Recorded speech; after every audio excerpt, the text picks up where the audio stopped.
and sustainability rules. That's, of course, PSR breaches.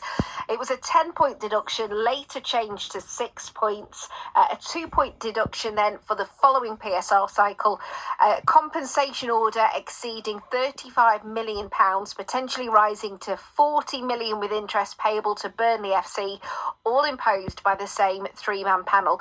It continues, but you can read that on Everton's Everton Fan Advisory Board socials. They've done a bit of a graphic as well in a table showing you that they've done a really good job putting that together.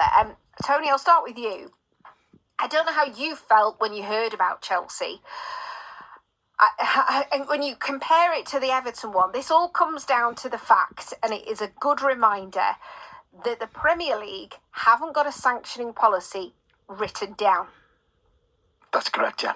So they leave it to a so-called independent panel commission to dish out the punishment.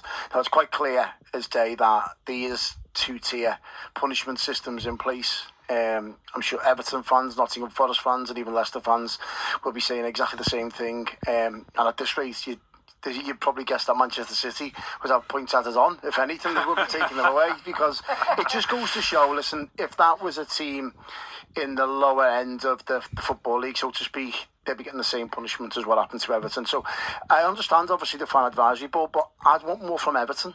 I look at this now and you're thinking, like, were Everton too soft at the time?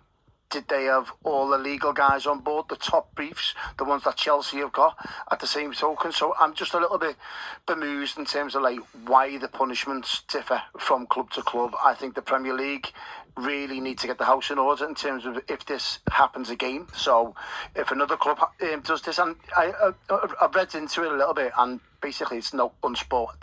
They didn't deem Chelsea made a sporting advantage, but as we've touched on, the likes of, they signed Eden Hazard in that time, and the man won about 5 or 7, 8 trophies in that time. They bought him for 20 odd million, sold him for 135 million. So that states that he's been a success. It was effectively off the books payments to agents involved in these deals, wasn't it? So that's what it was. So at what point did this independent panel look at all the transfers in that time, the likes of Willian and obviously David, regardless of all the trophies that they've won in that time, you look at it and you go, they've obviously gained a sporting advantage by spending more money than what they should have. So why wasn't the punishment the same? And that's what Evertonians will ask. Nottingham Forest supporters will ask the same question, and Leicester fans. It just bemused the fact that they are having two-tier punishment systems in place. But I would hope that the likes of Nottingham Forest, Everton and other football clubs, not fan advisory boards, and I respect the fan advisory board and what they do a great job, but I want